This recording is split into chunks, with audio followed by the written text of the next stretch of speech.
Hello and welcome to the Midlife Men podcast with me, Philip Briscoe. Today I'm joined by Nick Shelton. He's a best-selling author, TEDx speaker, a former petroleum chemist, spent some time in the US Air Force and a long time in the oil and gas industry, but he retired at 49, but then only to realise that freedom without purpose can feel like a slow collapse, which led him to create something called the reset button, which he'll tell us all about, which is really to help men reinvent their lives with more clarity and more direction. So welcome to you, Nick.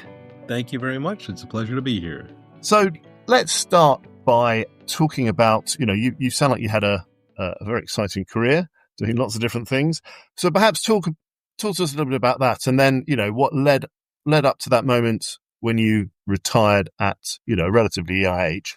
Right. So the career, great. I loved my career. So started off in the U.S. Air Force, and the great thing about that was the structure.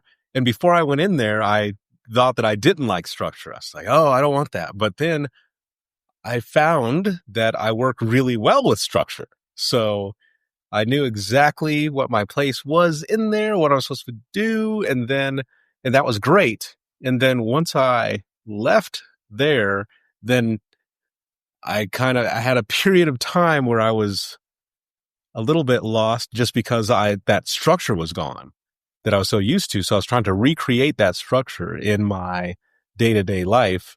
And so I was able to somewhat do that. But then once I got into the oil and gas industry, then it wasn't the same type of structure as the military, but it was another structure that I could navigate. And I was able to do that really well and built so my identity was wrapped up in that, which I think a lot of people in what I feel is the first phase of their life, it's the achievement phase. So your identity is kind of wrapped up in what you do and how well you do it. And that was me. I felt the same way. And I did very well. I felt that I was a big deal. I felt I was important at the time. And then when I retired and, so I have a brother, an older brother, and we're very competitive. He's 2 years older than me. And so my goal was to retire before him. I had to beat him because we're always competing. And so I won, but then, so retiring at 49 with all the success and feeling like I was a big deal, once I retired, then everything changed because all that currency that I'd built up, it's like I had a lot of currency that was not accepted in this new phase. So it changed everything. And we can get into that. I can talk a little bit more about career stuff, or we can start getting into what happened. Yeah, let's talk about, let's drill a bit more into that then. So you took retirement, and I guess your expectations were, hey, I've been working hard all my life. I can now relax. And, but I guess the reality was, I think you called it a period of slow collapse. I guess the reality was quite different then. Yeah. So when I retired, it was interesting in that, so there's a little vacation phase in there. So did a lot of traveling, but when that stops and then you have to do something, that's when everything kind of kicked in because, in my mind, I just pictured, I'll get on a boat, I'll relax, and, have some margaritas or something. But that only lasts maybe 6 months, 9 months. And then I said, what am I doing? And the thing is that, I felt like I was fading away, like I was dying, but I wasn't dying. And so, and a thing that was hard about it was nobody noticed. So people would always ask me, oh, did your family, were they concerned about you? And I said, no, nobody noticed. No, not family, friends. They were just like, hey, good job. You're fine. And everyone just assumed that I was fine because, hey, you retired at 49. You're good. And I wasn't good, but it's hard to say that there's a problem or ask for help when everybody's cheering you, saying, oh yeah, I'm trying to do what you did. and you're like, yes, okay, thank you. But it was very tough because I went into kind of a depression because I was like, well, I went from having this mission every day to now, okay, now you can do whatever you want. But I said, well, wait a minute. I hadn't thought of this before. What's this new mission? What's next? And what about, let's talk a bit about identity, because actually one of the reasons I started this podcast was because I did something similar. And I realized that without a job role, a big part of me was missing, which I think is what you're saying as well. And I couldn't really find anything out there, any resources that kind of gave advice or anything like that. And I realized how much of me was wrapped up in a job or a job title. So, why do you think that happens, particularly to men? I know it happens to women as well, but why do you think that happens particularly to men when they stop what they're doing, when they retire? So I think it's glamorized. We always see the spotlight shine on the achiever, the person that's doing the thing. And so it's kind of like, I look at it as like being a warrior out on the plains versus the village elder, the wise man in the tent, and so the spotlight is on the warrior out on the plains. Nobody's saying, hey, I can't wait I want to be the wise man in the tent. No, the glory is out there. So if you look at it like sports, nobody's aiming to be in the back office. Man, I hope I'm in the back office of the sports team one day, making decisions. No, they want to be out, the star on the field. And so I think that we're conditioned to say, oh, I need to be that. And even if you somehow are out there on the field, then it's hard to picture yourself not out there and, back in the back office or in the tent now. Was it difficult because, added to this, it was a decision that you had made? Nobody had kind of forced this on you. You made this decision, and now, not that you were regretting it, but I guess, you had to live with those consequences, which I guess is often quite difficult as well. Yes. Yeah. I'd been waiting for this forever. I said, oh man, I can't wait to stop working, to be retired it'll be like summer as a kid. It'll be endless summer. I can just play, but everybody else is working. So, I'm the only one that has all the time. And so then I have to figure out, what's my new mission? What's my new purpose? And, my reason to get out of bed in the morning because like I said, nobody noticed. And even if you tell somebody that's not like, I'm sure that your listeners would probably relate, but if I told my friends and family, like, something's wrong with me, I'm going through some stuff, they'd say, what? No, because they can't imagine that, once you get that endless summer, that everything you ever wanted, that there would be a wall. So yeah, I felt that it was starting to, I was fading away like I was a ghost. And then one day, one of the turning points was I was like just laying there in bed, and I thought, if I only had a reset button that I could hit to kind of start over. And then I thought, well, wait a minute. Why can't I do that? I can just, and I felt that first phase of life that was given to me, and I navigated that like dealing a hand of cards, and I did that. But now in this next phase, I said, what if I can just create this next phase? Because what rule says that I can't? So you took retirement at 49, which is quite young. We realize you did it for competitive reasons to beat your brother. But do you think there's a natural stage in life around that kind of early 50s mark where generally people are moving, there's a change. They're moving to a different phase in their life. Perhaps it's not, working as hard, career is everything, chasing money, chasing promotion. Do you think it's quite a natural, rhythm? And people may not have retired, but they may be thinking, I don't want to do this job for the next 20 years or 15 years. Do you think do you see that a lot when you're talking to other people? Yes, absolutely.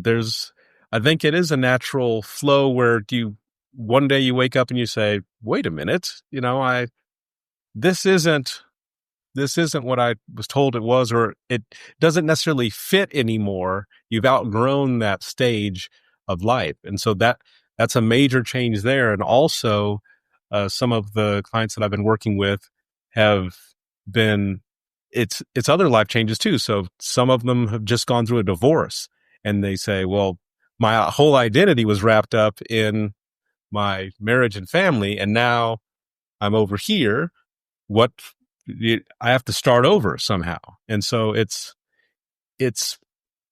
but back to your point, I think when you get a little older, and it happens younger for some people and a little older for others, you have a shift where you say, wait a minute, I think I want to do something different, but I don't know how do you do that? How do you make that shift? And so a lot of people get hung up on I want to do something different, but I never was shown how to make that switch. And plus, there's a lot of society that tries to get you to not do that because it's not safe. It's not safe. Stay doing what you're doing. Be afraid to change. So you decided to yourself, create this kind of, I guess, a blueprint, if you like, for resetting. How did you go about that? And can you kind of tell us more about how people can do that? And so I'm a systems guy. I develop systems for everything. So like in the military, it's all procedures and systems. So like for the making of the bed, they have a procedure so that geniuses are the opposite of a genius. Everyone can make the bed the same way. And then, so that helped me visualize, okay, that works. And so navigating my career path, also as a introverted, shy, and socially awkward person, I had to develop systems to navigate that. And that's how that book came about, my book, An Introvert's Guide to World Domination. And then, so for this, I said, there must be something that I can develop. So I'll document what I'm doing, see what's working, and kind of dial it in. And I know other people are suffering with this too, if I am. So let's figure it out. So it started off so I have a 6-phase protocol and it starts off with an audit. So just auditing where you're at, because if you're going to make a change or adjust, dial something in, you need to know what your baseline is, where you're starting from. So a personal audit to see, okay, well, what do I want to carry forward into the future? And then what isn't necessary anymore? What isn't going to serve this next chapter that I can leave behind? And is that across your life? So, relationships, skills that you have, that you get paid for using, and some that you don't, things you enjoy doing that you don't get paid. Is this an audit across everything, not just your working life? Yeah. Major full life audit. Yeah. To hit all the points to see what you're working with. And then because we're resetting the whole you, not just the working you. And so do the full audit. And then from there, it's the next step is to honor and release the old story. And so from there, once I see what I'm working with, then this is what this next step looks like for me. I wrote out a letter to myself, thanking myself, acknowledging all the good stuff, forgiving myself for the bad stuff, and, saying, okay, well, you've served us well. Now I'm taking over and I got to let you go. And then I do what's called a bowl burning ceremony where we burn the letter and let it go, release it. So it's like a little thing to help get that separation. And then from there, I look at it like if you were writing a screenplay script for a movie, you're developing characters. So for this new me, I take from that audit, the good stuff that I liked, and then I can design what characteristics would I like for this chapter of my life, because no one says I have to eat the same food that I ate my whole life. I can say, I was always a morning person, maybe I want to be a night person. Maybe my morning routine could be different. What do I want to eat? What kind of music do I want to listen to? I can change it. I can decide, make a decision, and I can plug these in and say, okay, this is what I would like for the parts of the new me to orient to. And then also I suggest that people, when we're in that big achievement mode at the first half of our lives, a lot of stuff gets left behind and we forget a lot of things that we used to love. So, for example, when I was really young, I used to write poems all the time. And then once I started working, I never wrote poems again. And maybe it was because I was busy or maybe I was too cool. I don't know. But I said, well, let's revisit that, because maybe if I write a poem now, maybe it'll be nothing, but maybe it'll bring up something. It'll bring up some of that past thing, that fire in me. And then also, I used to want to be a chef when I was 10 years old. I said, I want to be a chef. And then that went to the side also. And then I was too busy working. I can't spend time cooking all these things. But now it's like, let's take a look at that. So I'm bringing some of these things that I used to love back in and at least trying them on to see if there's still something there. So this is kind of like, these are practical steps to actually rebuilding your identity, I guess, or finding a new identity. Because it's kind of easy to say that, but actually, how do you do it? So all these are kind of practical steps to help you kind of reset. Right. Yeah. Because I tried, hypnotherapy, regular therapy, affirmations, all that, and none of that was working for me. So I said, let's just actually have some do this, these types of steps. And then, so once we get like this new person built that I'm trying to orient myself to, that said, this is the new version of me now, then we have to try to reinforce that, because the old you is going to try to come back in and take over.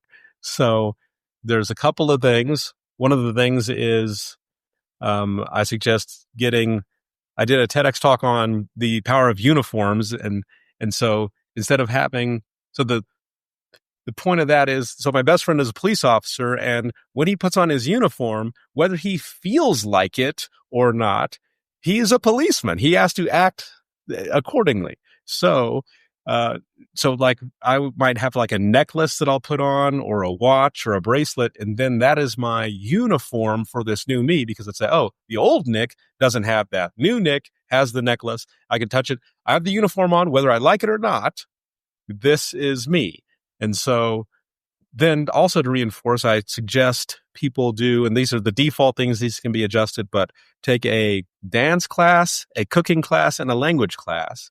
And what this does is you're going to introduce yourself in these new environments as your new person, this new you. So I don't have to say, hey, I used to be a petroleum chemist. No, that's gone. Now I introduce myself as this new version. So all of these people, they only know me as this new version. So if I was just around all the people that I was around before, which is, once you leave your workplace, a lot of that drops off. But if I was still around everyone before, then that old me is still right there. But when I introduce myself into these new circles, like the dance class, it's very intimate. You gotta, they partner you up, you're dancing, you're touching somebody. And so you're talking, they're learning about you, and you're putting these new qualities of yourself out. Like if I was interested in kayaking or something like that, I would mention that. And then they're going to say, they might not be interested in it, but they might know somebody. And it just starts building out these social circles around this new version of you. In the cooking class, the same way, you're burning a new meal with some stranger but you're getting to know them. It forces this interaction. And the language class, you're butchering a language with somebody and you're learning together about each other, and you're presenting this new you to the world. And how do you present your identity then? Because are you actually, because in the working world, you have a title and you do things like retire.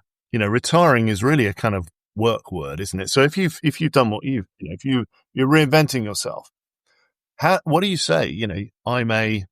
I'm now retired, because I guess retired's a word that you wouldn't want to associate with your new persona. True. Yes. So I just say, here's what I'm working on. This is what I'm working on. This is what I'm passionate about right now. Here's a project that I'm doing. So that way, you still have something to say, but it's not like I am a, petroleum chemist. I'm an engineer or whatever. It's like I'm working on, a beehive colony right now, something like that. So then that person goes, oh, okay. Now they're associating you with bees. Oh, they're interested in bees, beekeeping. And so, I'm working on building a sailboat from scratch. I'm I'm working on getting my pilot's license.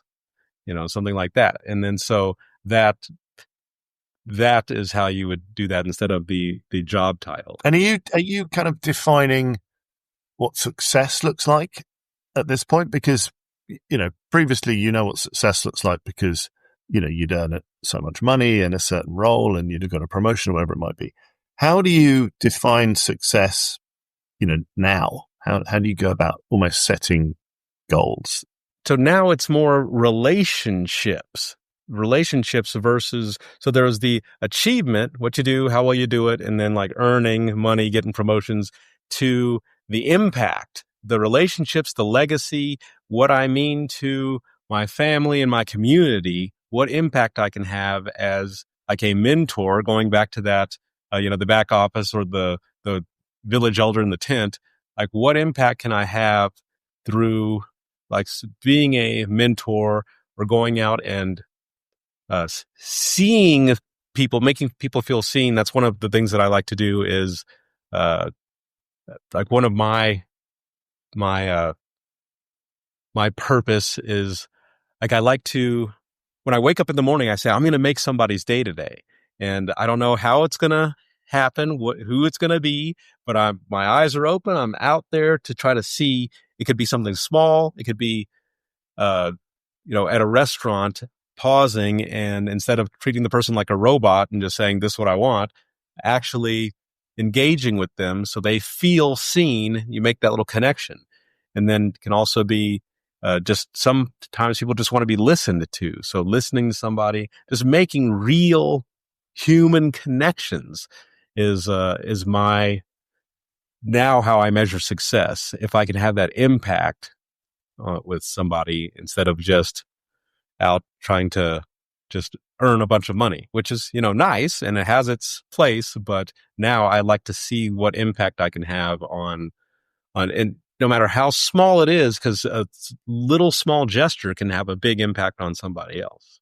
Why do you think, I'm talking more about men here, why do you think so many men find themselves, kind of stuck at this kind of middle sort of age? Why do you think? I mean, we talked earlier about perhaps the natural rhythm, wanting to have different things in life, but I think a lot of men they kind of get stuck, and you're giving them practical advice as to what to do. But why do you think that happens in the first place? Well, because I don't think that anyone's ever told us. At least I know I've never been told that there was some kind of there's more options, or there's hey, look for this at these phases. They just say, go to work. And then one day you'll be able to stop and, go on a cruise or something like that. But you're not really taught, or at least I wasn't taught, that there were options, that you could do something else. And so we're just put into this one,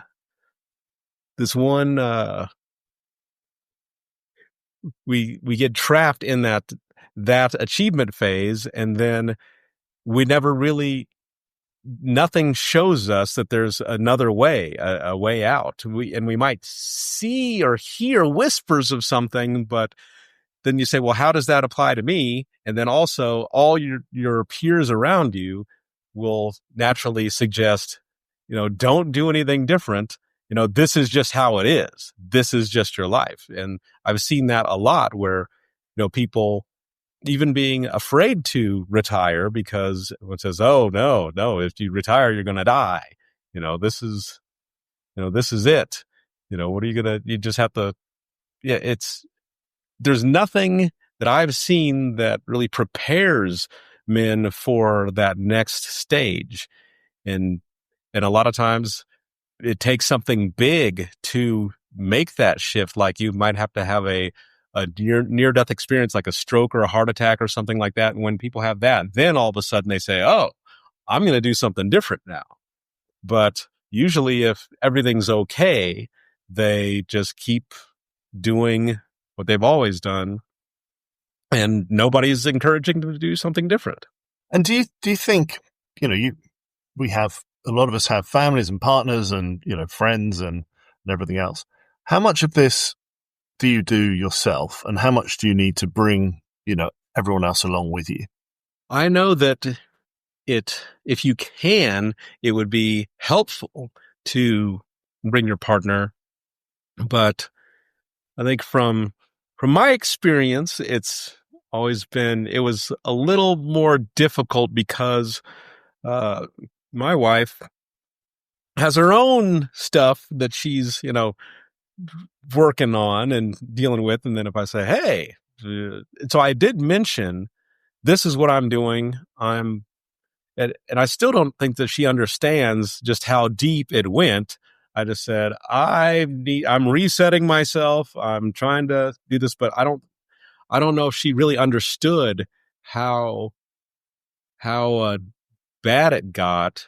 And so I think that if you do have an understanding partner that is there and that does notice, like mine didn't even notice, but if you have a partner that notices, then I think that'd be really helpful to have them encourage you and push you and hold you accountable for this change. But if not, like with mine, then it's one of those things where I just had to say, well, I'm going to be doing some things to make myself better. And then she says, okay, do what you do. And, I made it work, but I think that if I had that, it would have been wonderful. So if any of your listeners have a really supportive partner that would notice that they were in a dark situation, then that would be great if you could get their assistance. My system was built that you don't necessarily need to have that because I didn't have that myself. Just going back to your system then. So we had got to the point where you were saying, right, take some classes, maybe learn a language or, go to a dance class. What's the next step after that, to kind of get to your realization, your new identity? And then we're going to do some environmental curation. So around your home, you got to kind of alter it a little bit to fit this new version of you. And also a thing that you can do is change locations if you can. Some people that's not an option, but if you do have the option, just like we moved to an entirely different home, and as I said, I didn't really feel like I worked so many hours that I didn't spend a lot of time at home. And so the family, they had the house divided up into their sections and they had their own spots, but I didn't have a place. I didn't feel like I had a place there if I'm actually spending time at home.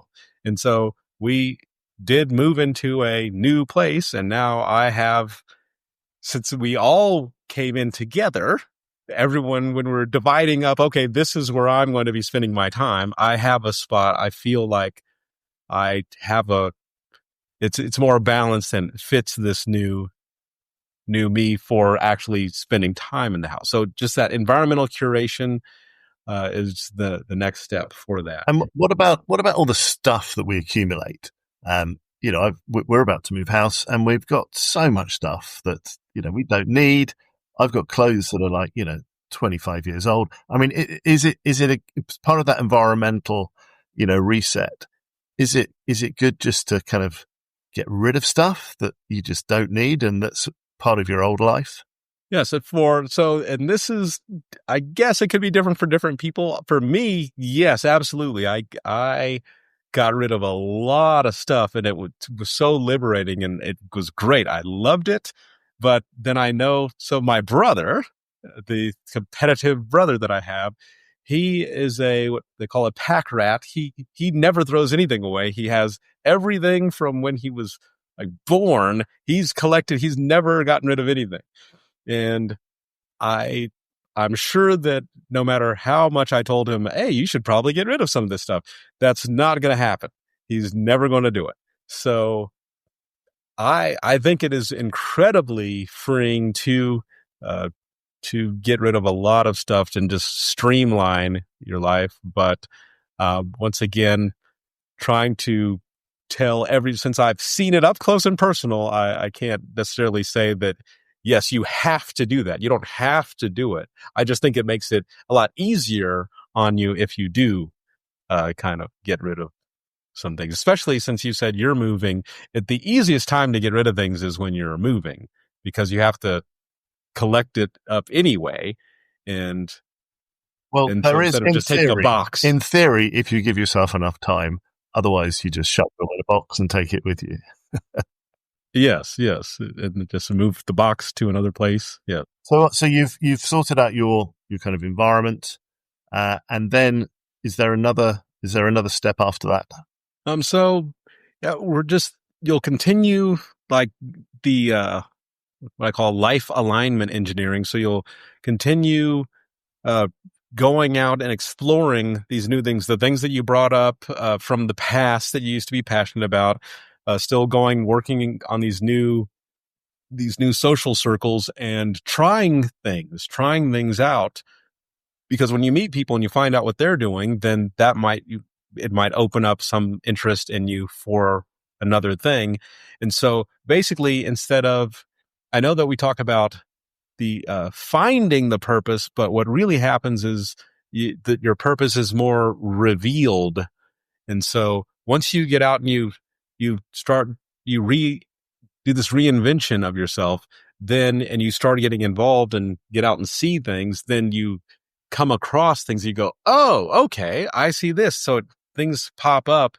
And so instead of finding, it's more of a revelation. Your purpose is revealed, and it doesn't have to necessarily be, okay, this is what I'm doing for the rest of my life. It could just be something that it might be 6 months that you get really passionate about something and wake up excited to do it. And then after that, you can change. You're allowed to change. That's one thing that a lot of people have a trouble with. They think that you're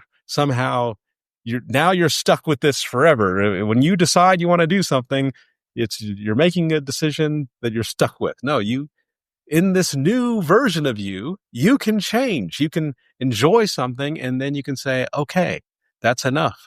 I would like to try this other thing now. And then so your purpose doesn't have to just be, this is it, and that's it forever.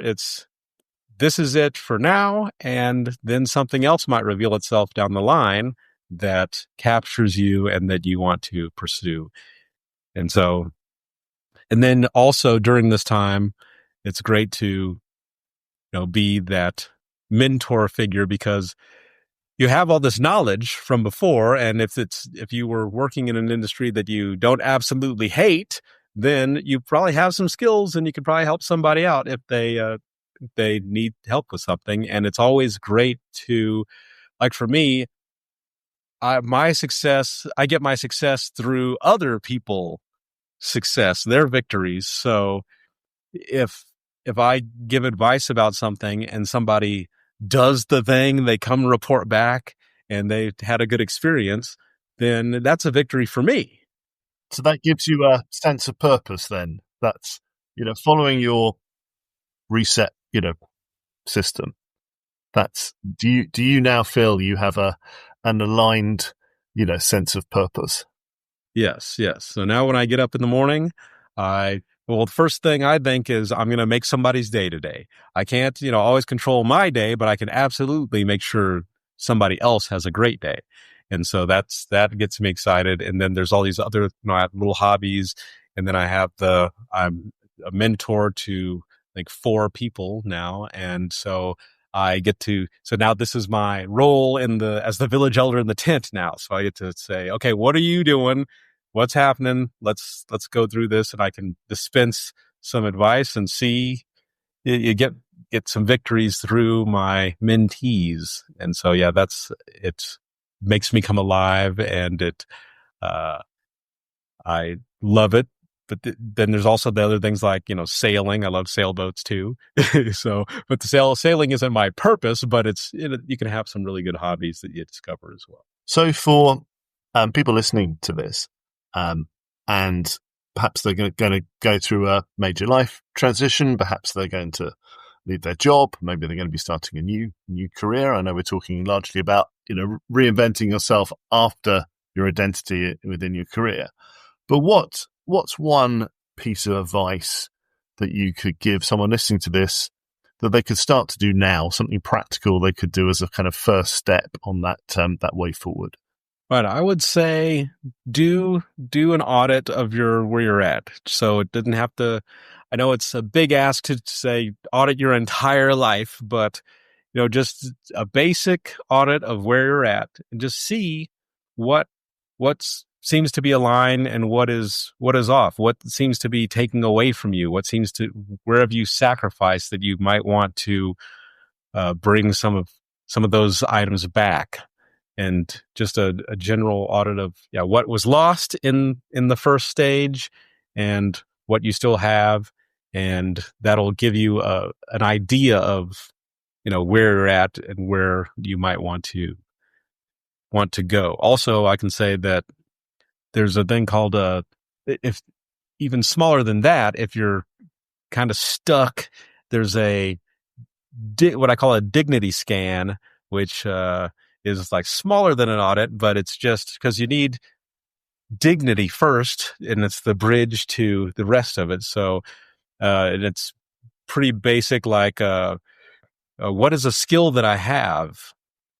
And then you'd write that down. What is a skill that I have? And then say, how do I know? And then write that down. Is there one person? And so there's one answer to each of these questions. So you don't have to try to rack your brain to figure out a bunch of answers. So a person that cares about me, just so you don't have to think, how many people care about me? Just one. Think one person that cares about you, one who cares about me. How do I know? Right? How you know? Who do I care about? How do I know? Write that down. And then just things like this, like a value that I've kept. How do I know? And this kind of helps. I call it the dignity scan because it helps kind of get you back to remembering that you're still in there. You're in there, and it's like a little pilot light to kind of get things going. And so that would also be a good starting point. I just wanted to ask you as well, you wrote a book called An Introvert's Guide to World Domination. How did your introversion, shape your journey of kind of reinvention? So the systems that I built, because, in order to navigate the military and the oil and gas industry, I had to, and I did it really well, but I had to have systems to be able to do that because, I saw these opportunities, and I said, well, if I don't go out and interact with people, then I will not be able to get access to these opportunities. And so I built systems around that to be able to do it. And then that helped with this phase where I built the systems around the reset button. And a lot of those systems from An Introvert's Guide to World Domination transferred over to this. So, for example, that taking a dance class, cooking class, language class, that is one of the things that we also use for the introverts as well, and to get out into the community and build their social circles. And also it's a tip that I say, if you're traveling internationally and you're going to be there for a while, this is the best way, fastest way to build out a network. If I traveled to, say, Italy next week and I was going to be there for a month, I would say the same thing: dance class, cooking class, language class, and I would meet a lot of people really quickly and build out those relationships, introduce myself. And if you're quite introverted, that must sometimes seem a bit of a challenge to go out there and meet new people. What can people do to, give themselves the courage to do that? Right. It is a challenge. That's why we have to have the systems. So it's the little steps that we can do. So the first thing, the most important thing with that is just to show up. Show up. You have to leave your house and show up somewhere. Show up at an event. And whether you don't have to be the star of the event, the first step is just to be in the room. You don't have to talk to anyone. Just show up and be there and observe, because I'd say a superpower of introverts is observation. Just go and just show up, watch, and when you're ready to leave, just leave. You're not obligated to stay through the whole thing. And so it's baby steps. We just start off. That's the first step is just go to the thing. Once you feel you've had enough, leave. And just like they say, when trainers say, when you want to start getting into shape, just start by just going to the gym, and then you don't have to work out. Just go, turn around, walk out, and then you're building that habit of at least showing up. And then from there, we can take the next steps. But the most important thing is to show up. So if people want to find out more about the reset program, and connect with you, where do they go? They can go to resettheman.com, resettheman.com. And there's also there's a dignity scan on there too. It's free, just in case anyone wants to check that out. But yeah, resettheman.com is the website. And they can also find me on LinkedIn if they want to touch base with me on there. I'm easy to find. Nick Shelton. It's got a picture of my smiling face. Right. Well, we'll put those links in the show notes as well. Nick, thank you so much for talking to us. Really, really interesting. I love the systems that you've put together, and they seem a real easy to use blueprint to kind of help move through periods of change. So thank you for joining us. Thank you. It's an honor and a pleasure to be here. Thank you for listening to the Midlife Men podcast with me, Philip Briscoe. If you want to find out more about Nick and his work, visit his website, resettheman.com, and you can also find him on LinkedIn as Nick Shelton. His book, An Introvert's Guide to World Domination, is available to buy on Amazon and through other online retailers, and we'll put the links in the show notes. As ever, to help raise the profile of this podcast, it really helps if you can review the show, and please share it with your networks. If you have a story to share, then do contact me through the website mid-lifemen.com. And finally, a book called Men Speak Up, Journeys Through Mental Health is based on the podcast and available on Amazon and also through other online retailers.